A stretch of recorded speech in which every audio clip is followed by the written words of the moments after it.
Good news, we're breathing. Good news, we're alive. Good news are here, and no one can deny. I say good news, we're breathing. Good news, we're alive.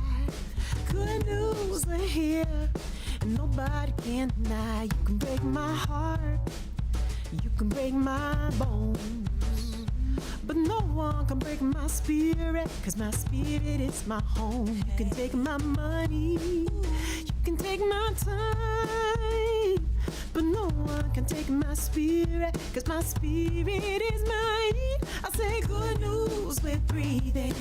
Good news, we're alive. Good news are here, and no one can deny.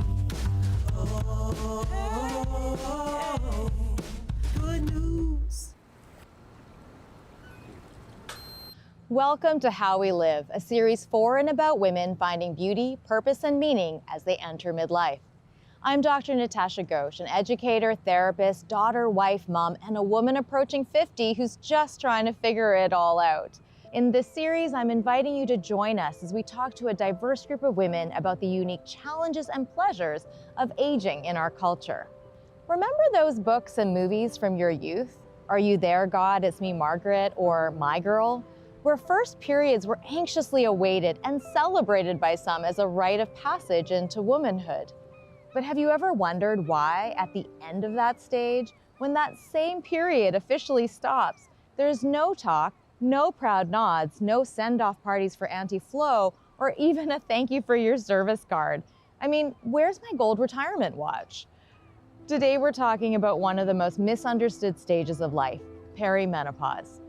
For some, this phase may be smooth sailing, even unremarkable, but many will face a whole range of changes. We've all heard about the notorious hot flashes, shifts in mood, and sagging skin. But there can also be sleepless nights, thinning hair, increasing weight, and decreasing libido. Medical and cultural support for this stage has been woefully inadequate, and though things are changing, it can feel like they're not changing fast enough. Women tell me they feel lost in a sea of conflicting advice, unsure of who to trust or where to turn for real answers. And the plethora of their symptoms, often mistakenly dumped into the perimenopause bucket, has them feeling dismissed at best and misdiagnosed at worst. In this episode, we'll cut through the noise with insights from a medical expert, and we'll also explore the societal narratives around life leading up to and after menopause.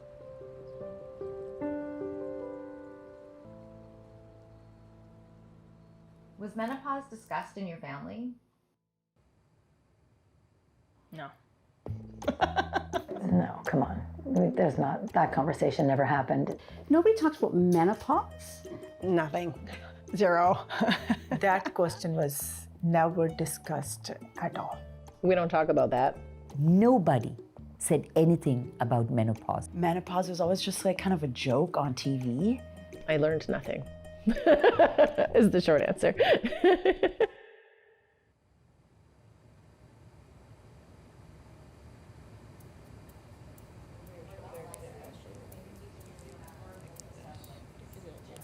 My name's Dr. Thara Vayali, ND. I am a naturopathic doctor, and I've been practicing for over a decade, and I have focused almost exclusively, but here and there with other concerns, but almost exclusively with women's health, endocrinology, and gut health. So that's the primary focus that I've had. When clients are coming to see you, say 40 or over, or maybe even 35 plus, what are they usually coming to talk to you about? I think the women who come to see me that are over 40, some of the primary concerns are fatigue, like an unexplainable fatigue, or just more tired than you would expect given someone's life. Gut issues are really common. So whether that's not feeling good when they eat or just having issues with regularity in their bowels, that's another really common concern. Some symptoms of what we would call not systemic inflammation to the point where you're hospitalized for that, but inflammation where there's signals of pain and swelling, but not an injury of any sort, and not an infection of any sort. So just some people would progress into something like a chronic pain syndrome or fibromyalgia, or pieces that become diagnosable diseases, but there are women who have the precursors to that. Can you please clarify the difference between perimenopause and menopause and what each of these stages can look like? This is very important because I think sometimes perimenopause gets lumped in with menopause. So if we're talking about menopause in the media and someone starts to talk about perimenopause, the assumption is they're the same and they're very different from one another. So menopause is defined as a single day. And that's something that not a lot of people know. So menopause is the day that is 365 days after your last period. So you have hit menopause, it's like a birthday. You hit that day, that's the date. And then every day after that day is called postmenopause. Perimenopause, from a research definition, has to do with the period of time when the cycles start to become erratic. And there are two parts of perimenopause. There's early perimenopause and late perimenopause. Late perimenopause is when the cycles are not just erratic, but very far spaced apart from one another, to the point that then they're 12 months apart. And then there's early perimenopause, which is when cycles start to shift. Maybe they go about a few days longer or 7 days longer, or you might have one section of time when it feels erratic and then it's normal again. And that can be in the 7 to 4 years prior to menopause. And that's called early perimenopause. And so those symptoms often are milder and they're not often occurring unless the person is also experiencing changes in their cycle. Did your mother or aunties talk to you about life after 50? So I have a very small family. It was my mom and dad and brother and I. We don't really have extended family and we moved a lot, so I didn't have aunties and neighbors and close adults who were open to talking about that. So I really heard nothing. When I was living with my family, surrounded by women, I never came across anybody talking about menopause. Like just the same thing with period. Like I got my first period not knowing that you would get a period. Like that's a shock. And getting handed a pamphlet and told to go to the bathroom and read the pamphlet. Like, so the same kind of thing around aging as a woman, it just wasn't there. Nothing. My mom had me when she was 37. So I don't know when she would have gone through menopause. It's not something that I would have been like talking to her about. And she passed away when I was 26. So that wasn't really part of the conversation either. How much do you know about what happens in perimenopause and menopause and the impact on our physical and mental well-being? Not really, not from a scientific, exact roadmap through it. I just know no more periods, which is nice. That can be one reframing. Like that's kind of good, you know. I like that. Yeah, I would say that I'm through the other side. But it's learning as you go, and then talking to other women who are going through it. My few friends are going through perimenopause. I've been told actually really scary things. I'm not gonna lie. They're like, wait till you get there, Sandy, wait. We cannot explain what kind of heavy feeling it is. Then gaining weight, especially losing muscle mass, because these friends, they've been working out with me for years. So when they say, oh, Sandy, I don't feel strong anymore. The strength I had a few years ago before menopause, I don't have that. Or also, for example, their cholesterol level will just go high because the body all of a sudden creating more cholesterol level. Things inside changes a lot. So one really important thing to know about all types of symptoms is that one single symptom can be in 10 to 20 different conditions. When you are looking to diagnose something as perimenopause and you see someone with fatigue, and it's a woman over 40, it's very easy to say fatigue and perimenopause are connected. And fatigue and chronic illness are connected. Fatigue and adrenal issues are connected. Fatigue and iron deficiency are connected. Fatigue and thyroid conditions are connected. So unless you have a broader scope of what you understand, it would be very easy to say yes, it's connected to perimenopause. So in perimenopause, the symptoms that show up are often related to the change in the ovulation cycle. So because it's erratic, the symptoms are also erratic. They're going to have almost opposite symptoms from one cycle to the next. And so that's something to watch for, is in perimenopause, it's like, oh, 1 month or for a few months, I have some symptoms, which I'll get to, and then the next few months, I don't have it. The symptoms that tend to show up, again, show up in a lot of other spaces. The tiredness, the fatigue is really strong. One thing that women speak about a lot is brain fog. And this can happen when progesterone and estrogen are not in a healthy ratio with one another. And this can happen whether you're in perimenopause or not. And that's something that's important to know, is that your hormones can oscillate and be out of a healthy balance with one another. And that doesn't need to be perimenopause, but it may still create symptoms. And then one thing that's really important to notice is that these perimenopausal symptoms specifically vary widely across culture and various diverse ways of culturally and socially identifying with what it means to age.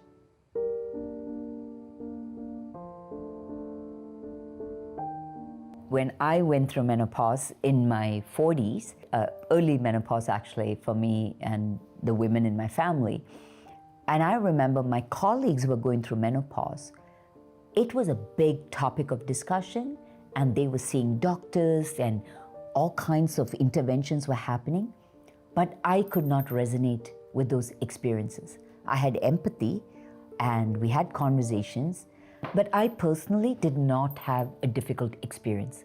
I really don't recall it being difficult at all, but I do know people who'd say it was hellish. If one person is going through bad menopause, the whole people know, okay, we're gonna go through the same. And then we live with the thought and we experience that because we have already put in our mind that this person has experienced that, we're gonna experience the same thing, and you're gonna experience the same thing. And that's been happening. It's a change. It's like anything else. It's like you're going to have to accept your body changing. Yeah, you're going to get thicker here, you're going to get this, and you're going to get wrinkles. And is that all menopause? Well, that's just changing. Do we have to label it like, oh, it's menopause, this horrible thing? No, it's not. I think it varies across the culture. So I think North America has many cultures within it. And so that's important to acknowledge. It depends on who you spend your time with.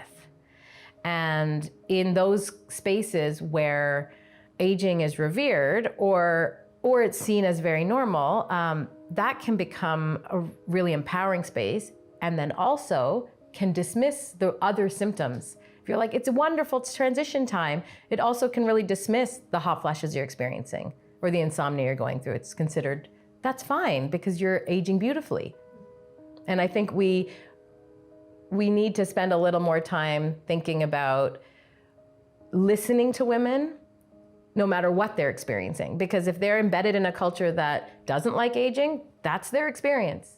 There's been long history of not seeing women as people, not seeing women as equal, not seeing women as valuable contributors to our society. And when women do start to make a bit of noise, we turn that success into evil. Like the languaging, the social, political climate turns to say these women are bad, they're bad people, and we should hunt them, which is what we did through the witch hunts, a group of people that should be demonized and hunted or told that they should leave our society.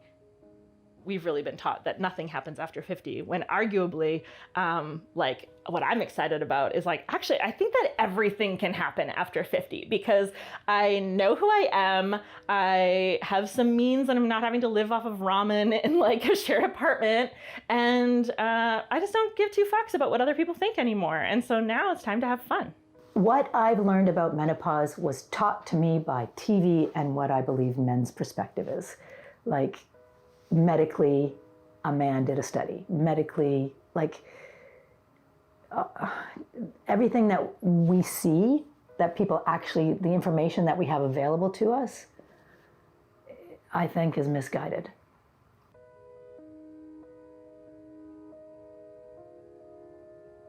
what happened when the medical association was first formed, they were very clear that women and marginalized folks were not allowed in that space. And immediately that cut off the ability for us to think about women's health, about any type of research that included women. And it really put all women into a box that their only need for the doctor was to have a delivery of a baby. So the only condition that was ever named was based around the idea that women seemed crazy at some points in their lives. But they called it hysteria. And the reason it's called hysteria is the Latin word for hyster is like hysterectomy is for uterus. So they thought that all women's feelings originated out of their uterus. And so that has been the general narrative for what it means to be a woman, that if you have feelings that are different than what a male physician at that time understood, you are broken and you need to have some type of medication or some type of treatment that just makes you flatline again. I think there has been a bit of a shift towards looking at menopause as something that can be solved. That shift to say we should listen to what their symptoms are and help, that is really wonderful. And at the same time, many of the issues that postmenopausal and menopausal women are going through are multifactorial. So it's not just an estrogen dropping. Whereas when we start to frame menopause as we're listening to women, we want to help them, and we funnel them through a medical lens, then it starts to look like the only solution is hormone therapy or antidepressants. And it's not that medications can't be part of the solution, but that starts to look like it's the best, the only, it's if you're really experiencing it in a severe way, that's the route out. And then everything will be solved. Can you tell us how our libido and metabolism changes? And then let's look at why that matters. So both libido and sex drive are not completely oriented to our hormones. It's partially our how we want to imagine and think about our pleasure centers. And then there's also hormonal signals. And some of the hormonal signals come from estrogen and testosterone. And those are really big drivers for us to feel desire and to feel excited about pleasure. And when women are going through perimenopause and postmenopause, what occurs is you have a drop in estrogen and other hormones. And the signaling in the body is saying, we still need this. Let's make it. Let's find other ways to make it. I'll make fat deposits. And usually that's around the midsection is where that happens. So that becomes part of the solution of like, well, if you're able to support with estrogen, some people are taking estrogen in as a medication form. And then other people are working on building up their adrenal strength. And then they're also taking herbs and foods that support estrogen production. So that's one way to do it. Oftentimes, this time in life, which looks like weight gain, if the person is not going through massive estrogen drops, sometimes we're missing a thyroid dysfunction. We're just labeling it as perimenopause. And the metabolism is changing. How are you preparing for this phase of life? I have a naturopath that I've used for the past 15 years, and that was my first go-to when I was experiencing these symptoms around menopause. That was really helpful for me because it starts to look at all kinds of things like what's your body doing right now and how can we support all these systems in your body? Everyone has a different body. We all have a different way to coping with our emotions, our physical health, what we eat, what we drink, what we keep inside us. So I've been actually already prepping to go to the perimenopause. I'm learning, I'm hearing, I'm reading, I'm doing my research so I can smoothly actually navigate through that. I refuse to listen to the narratives that it's downhill, that it's awful, that, I refuse to let that be the narrative because I've seen examples of this time of life being joyous and empowering and incredible. And so that's what I choose to focus on. I'm really focusing on taking care of my body in the way that it needs now. I'm being more gentle with it and listening to what it needs. What I like to focus on is what I'd say like a whole body approach as to only an ovarian approach. So that's the mental health piece. And I think we don't often speak enough about that. We just think, oh, there's changes in your neurotransmitters. There must be a solution from a pill. Like there's also work that can be done. The way that we feed ourselves is a huge part of what builds in our bodies. And I think through perimenopause, a lot of people are looking to the menopause solutions, and a lot of dialogue around diet for menopause is eating more protein and not eating as many carbohydrates. However, to have regular ovulation, carbohydrates are actually an essential part of the signaling. So I actually encourage women to eat carbohydrates and fat as part of their treatment plan. To be like, this is actually part of you regulating. So one thing I try and do is really educate about where hormones come from. And so not all hormones, but the sex steroid hormones, which are the ones that are the key hormones in perimenopause, which are progesterone, testosterone, estrogen, and then cortisol. Cortisol is a hormone that doesn't get talked about a lot with perimenopause, but is intricately related. Those are all made out of cholesterol. And that becomes a critical part of them saying, oh, okay, this is to help me, not just you need more calories, but you actually need fat. HRT was the go-to a really long time ago, but since then there's been so much more research and many more options. Can you please speak to this? Yes, so the WHI in the 80s really was a big learning and discovery of estrogen replacement being dangerous, right? That so much estrogen is related with cancer, and we wanted to avoid it at all costs. And so there was a section of time where women were suffering because they didn't want to put themselves at risk. What has been uncovered since is that a lot has to do with dosing, and a lot of what we have learned, I think, through just clinical experience over these years and having more women in these groups, the aging population is part of why we know more now, is that it's not just about estrogen anymore. And if it's libido, there might be testosterone involved. If it's brain fog, maybe it's progesterone. There's a bit more of a titration and understanding that each hormone plays a role and that not everything can be solved by estrogen, and it doesn't need to be a lot of any of those hormones. We're at a stage in our society that women are aging and want to continue living their lives as they have.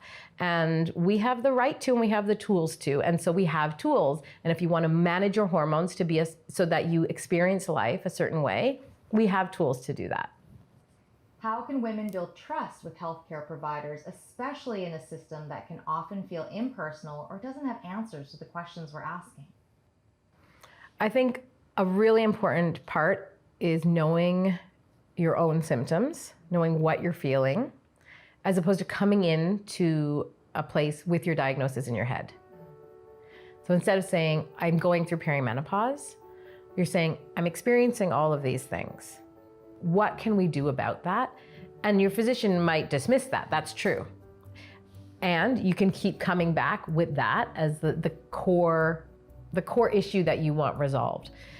And then what you can do is speak to what you've heard, right? And say like, hey, I know that we don't want to use social media as our hospital or our physician's network, but if this is out there, can you help me debunk this? Some people think that, well, maybe if I just go, they'll test something, they'll find out if I'm in perimenopause, but that's not true, you can't.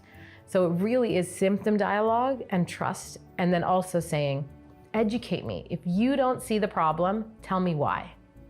And I think that's a good start to how to do that. And then if they say, I don't have a solution, that doesn't mean there's no solution.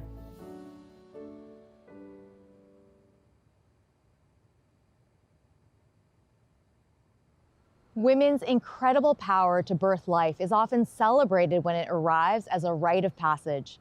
And yet, when that stage is done, women may enjoy another 30 to 50 years of life. In other words, it's not the end, and it doesn't have to feel like it's all downhill from there. Other animals don't usually live as long after they stop having babies. But humans, especially women, seem to have a bonus chapter. Some scientists think it's because of something called the grandmother hypothesis, where our genetic value shifts after menopause. Instead of focusing on our own reproduction, we help raise grandkids, pass on our wisdom, and support the whole family. It's like we become the backbone of the community, ensuring the survival of our genes in a whole new way. But our medical and cultural systems weren't built with women's unique needs in mind. Modern Western medicine is patriarchal in its origins and has historically treated women's issues like menopause and even pregnancy as conditions or diseases to fix. And while progress has been made, women's health issues remain shockingly underfunded and undervalued. That leaves us with flawed, inconclusive, and often contradictory information that has women more confused than ever. Add to that the influence of pharmaceutical and alternative wellness industries vying for our dollars, it's no wonder that trust is hard to come by. But here's the good news. The conversation is changing, research is growing, doctors and practitioners are finally listening. Perhaps with some discernment, we can have our valid critiques of big pharma and massive wellness industries, but still benefit from what each has to offer for each woman's unique journey. So whether it's medical treatments or alternative modalities that you seek, learn what works for you and trust your instincts. Virginia Woolf wrote that women need autonomy and independence to be able to write and create. The same can be said for our health. The fact is that taking care of a womb of one's own will be different for every woman. Join us next time when we'll shift focus to talk about wisdom, the knowledge and stories we inherit, and how we pass them on, and how our role as grandmothers, mentors, aunties, or crones might become another point of focus, pleasure, and meaning in midlife. Until then, I'm Dr. Natasha Ghosh, reminding you that life can be messy. So at the risk of sounding like a bridal party t-shirt, show yourself some love, trust the process, and lean into all the feels, because this is how we live.